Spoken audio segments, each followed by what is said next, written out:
Hello student, स्वागत है आपका हमारे यूट्यूब चैनल माई टारगेट मेमोरियस पे। इस चैनल पे board exams, IIT, JEE, NEET, AIIMS के हिंदी मीडियम से छात्रों की तैयारी कराई जाती है। इस चैनल पर मैथ, फिजिक्स, केमिस्ट्री, बायो और इंग्लिश के सब्जेक्ट्स की तैयारी कराई जाती है। इस चैनल पर उपयुक्त सब्जेक्ट के हैंड रिटन नोट्स और वीडियो लेक्चर मिल जाएंगे। तो चलिए शुरू करते हैं।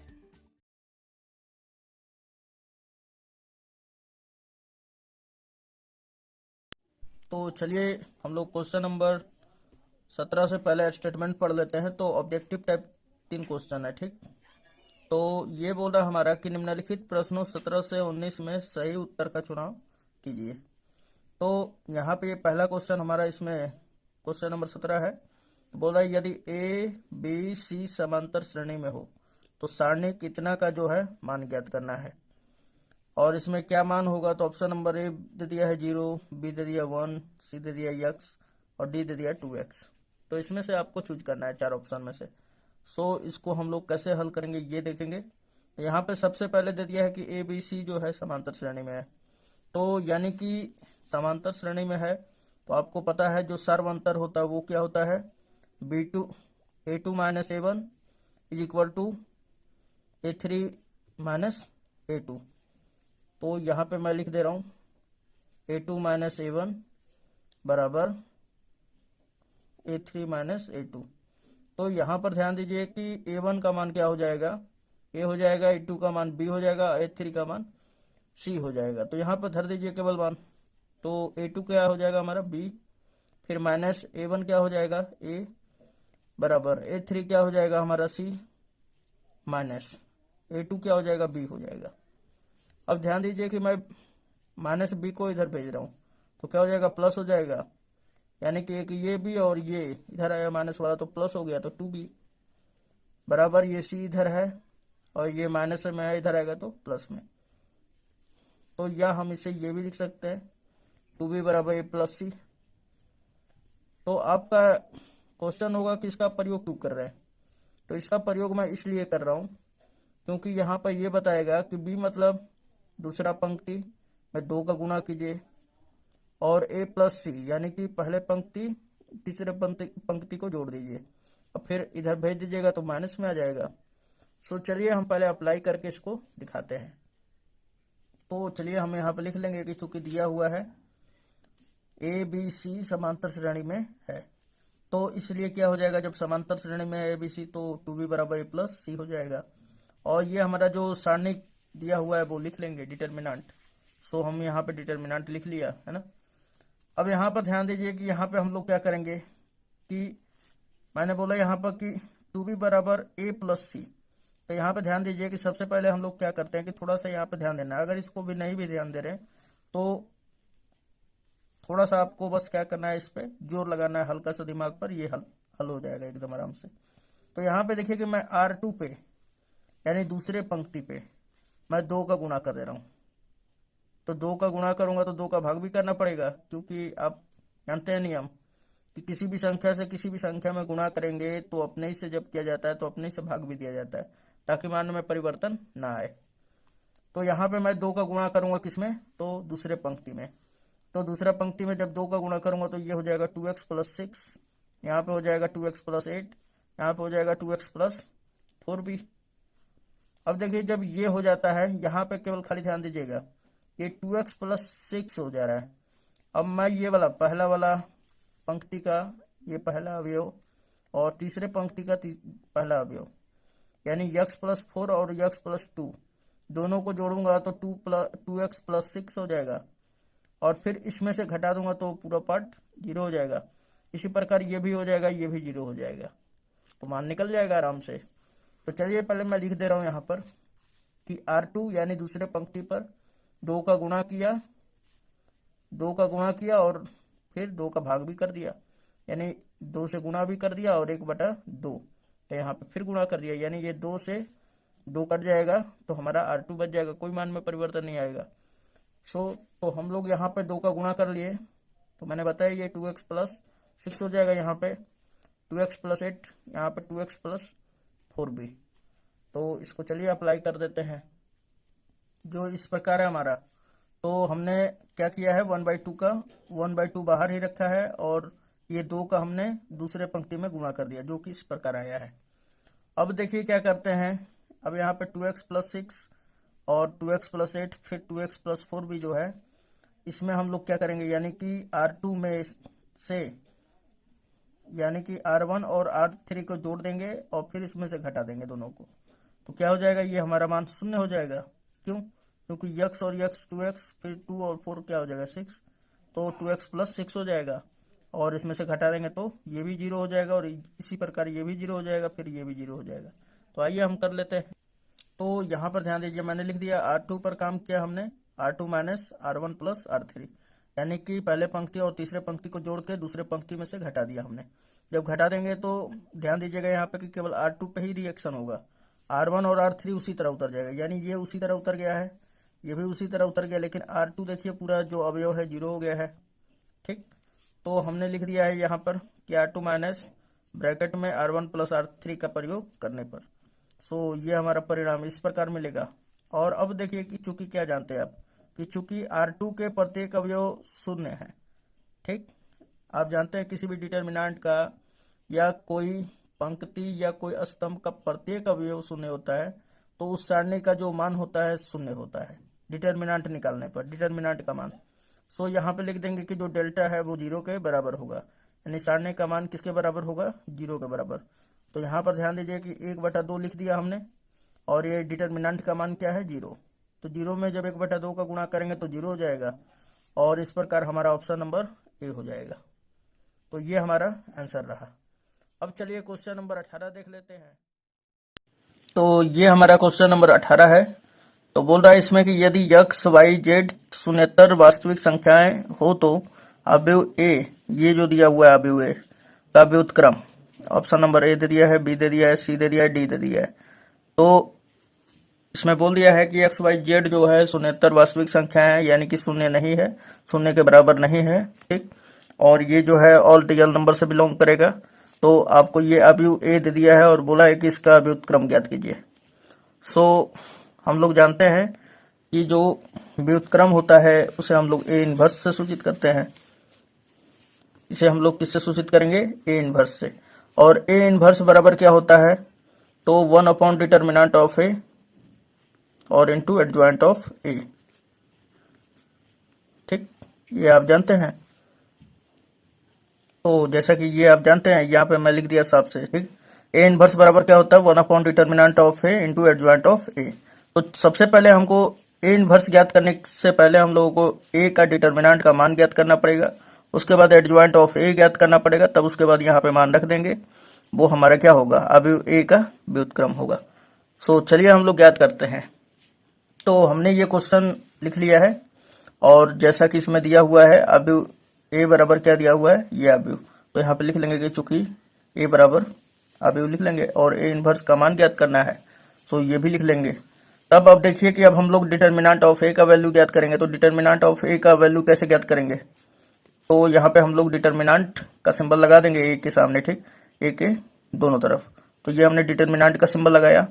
अब इसको R1 के सापेक्ष हम लोग विस्तार कर देंगे। ठीक, तो यहाँ पे देखिए कि R1 क्या है, यानी कि पहले पंक्ति का अनुदिश हम विस्तार करेंगे। आपका मर्जी कर रहा है तो किसी पंक्ति किसी स्तंभ के द्वारा कीजिएगा तो कोई मान में परिवर्तन नहीं आएगा। सो हम ले लिए यक्स ले लेंगे। तो यक्स जब लेंगे ना, तो ये जिस स्तंभ में है और जिस पंक्ति में है उन सभी अवयवों को छोड़ देंगे। तो ये और ये छोड़ देंगे, बचेगा हमारा y 0 0 z।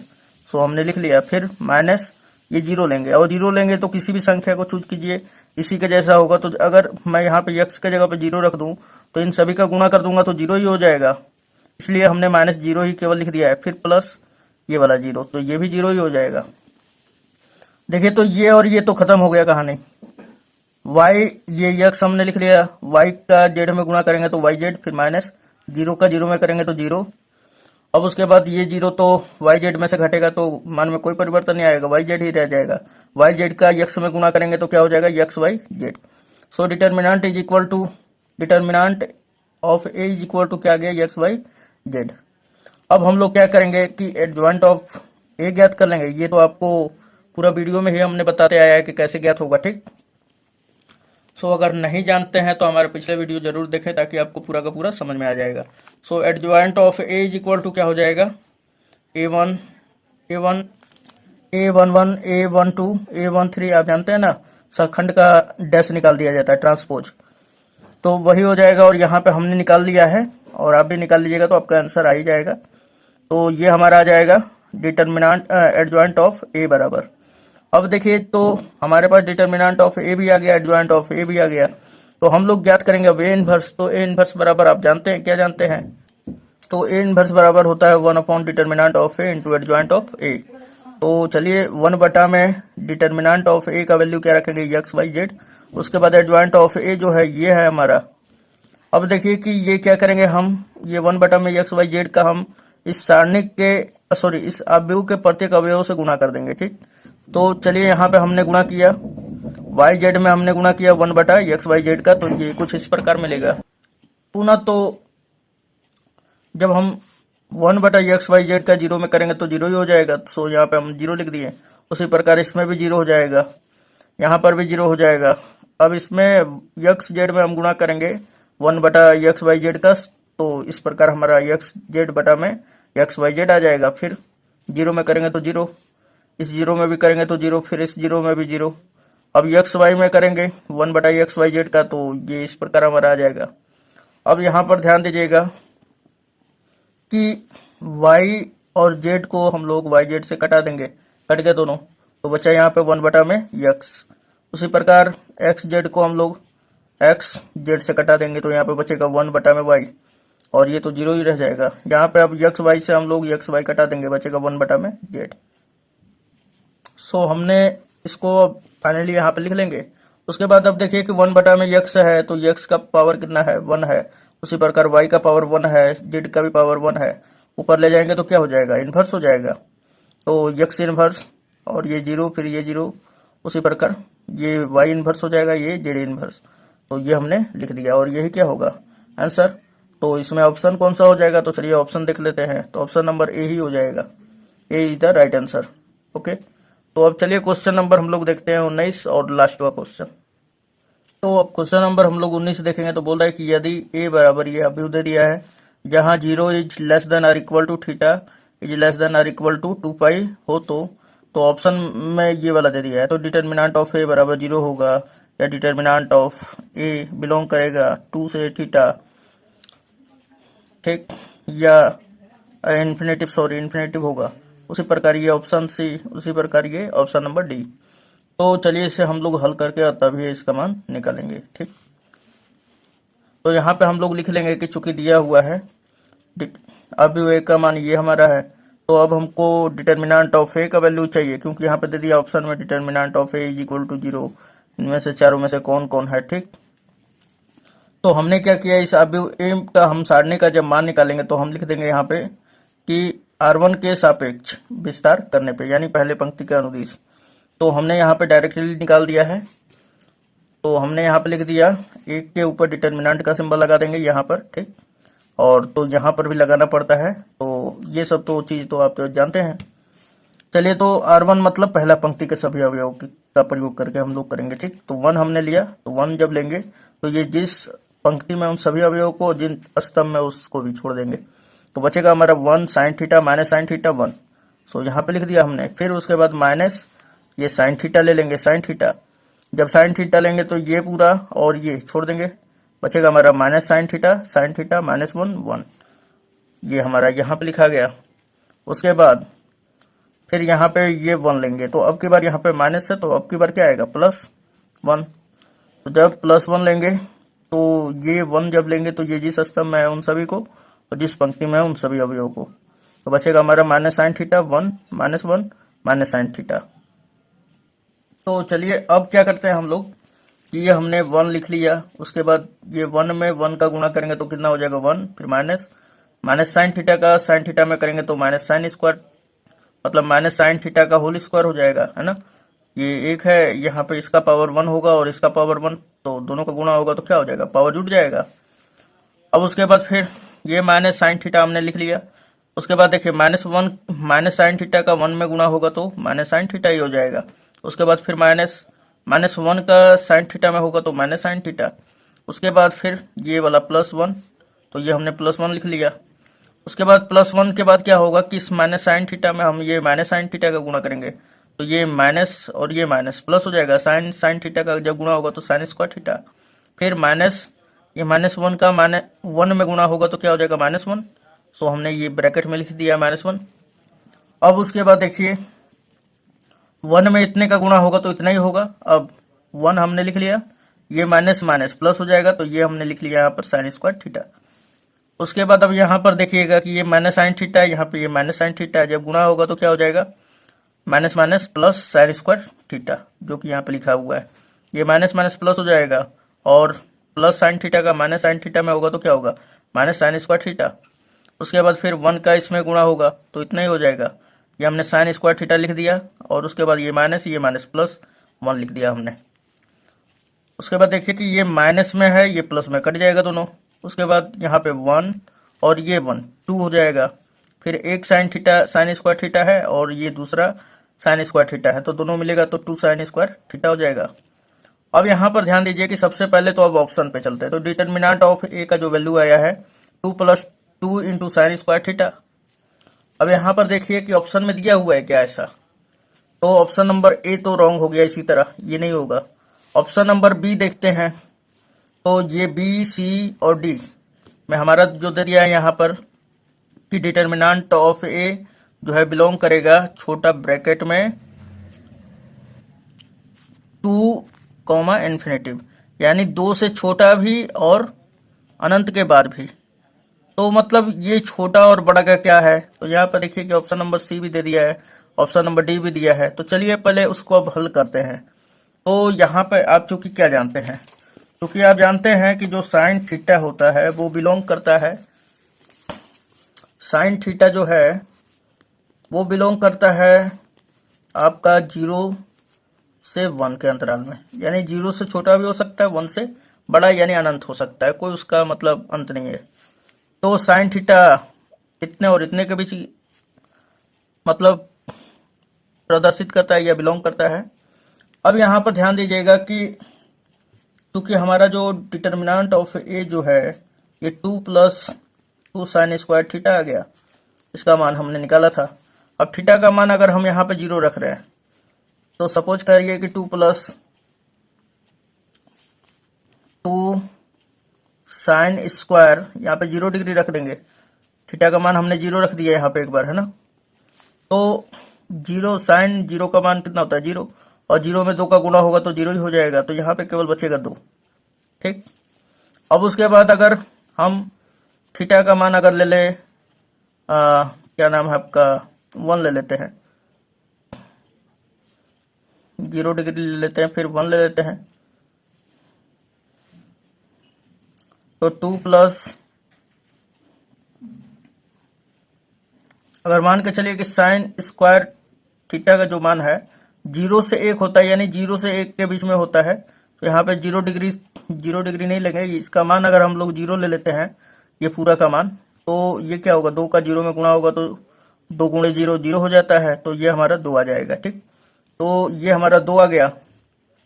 उसके बाद देखिए कि अब अगर हम लोग 1 रखते हैं साइन स्क्वायर थीटा का वैल्यू, ठीक, क्या रखेंगे हम लोग 1, तो 1 का स्क्वायर हो जाएगा, तो 2 ब्रैकेट में 1 का स्क्वायर, यानी यहाँ पे भी 0 का स्क्वायर करेंगे तो कोई दिक्कत नहीं है, 0 ही होगा, है ना। 0 का 2 में गुणा होगा तो 0 ही होगा। तो हमने क्या किया कि साइन स्क्वायर थीटा की जगह पे अब की बार 1 रख दिया। तो अब यहाँ पर ध्यान दीजिए कि 1 का स्क्वायर 1 होगा, 1 में 2 का गुणा होगा तो 2 और 2 क्या हो जाएगा हमारा 4। तो यहाँ पर क्या समझ में आ रहा है कि जो साइन थीटा तो है 0 से 1 में होता है, या मतलब 0 से नेगेटिव की तरफ भी हो सकता है और 1 से बड़ा भी हो सकता है, इन्फिनिटिव तक। लेकिन यहाँ पर देखिए कि जब हमने साइन थीटा का मान 0 रखा तो मान मिला 2, और जब 1 रखा तो मिला हमें 4। यानी यहाँ पर क्या हो रहा है कि यहाँ पे एक फिक्स वैल्यू आ रहा है, और यहाँ पर क्या है कि जो साइन थीटा है ये 0 से छोटा भी हो सकता है और 1 से बड़ा भी हो सकता है। कितना बड़ा होगा इसका कोई भी अंत नहीं है। तो सबसे पहले हम लोग क्या करेंगे कि हम जो लोग लिखेंगे कि 2 यानी 2 साइन स्क्वायर थीटा, तो किसका मान है डिटर्मिनेंट ऑफ ए का, तो ये डिटर्मिनेंट ऑफ ए लिख देंगे इस तरह, कोई दिक्कत नहीं है।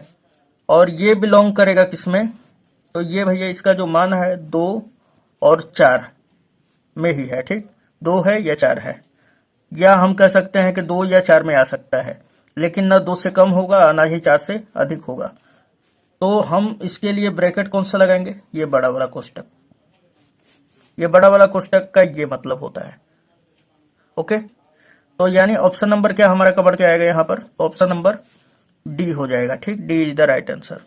तो डिटर्मिनेंट ऑफ ए जो है बिलोंग करेगा इंटरवल ऑफ 2,4 से। तो ये हमारा आपको क्वेश्चन समझ में आ गया होगा, और उम्मीद है कि ये सारा क्वेश्चन, देखिए थोड़ा सा टाइम लग जाता है, ऑब्जेक्टिव है तो क्या, हमें तो आपको बेसिक ही बताना है, और यहाँ पे छोटे जो कमजोर बच्चे हैं उनको देखकर यहाँ पे वीडियो बनाया जाता है, खास करके कमजोर बच्चों के लिए है। यदि फिर भी समझ में नहीं आया हो तो आप वीडियो को पॉज करके पीछे देखें, आगे देखें, सब समझ में आ जाएगा, ठीक। तो यदि आपको मैं समझा पाया होऊंगा तो धन्यवाद। यदि प्रॉब्लम फिर भी आ रहा है तो आप हमें कमेंट में ज़रूर बताएं। नेक्स्ट वीडियो मिलते हैं आपसे। अब शांत तत्व का चैप्टर स्टार्ट होगा और उसे भी देखा जाएगा, आप देख लेंगे, और हमारा जो भी प्रीवियस वीडियो उसका डिस्क्रिप्शन में लिंक है, उसे आप देख सकते हैं। धन्यवाद। यदि चैनल पर नए हैं तो चैनल को सब्सक्राइब कर दें, बेल आइकन को हिट कर दें, और वीडियो पसंद आया हो तो लाइक कर दें और शेयर भी अपने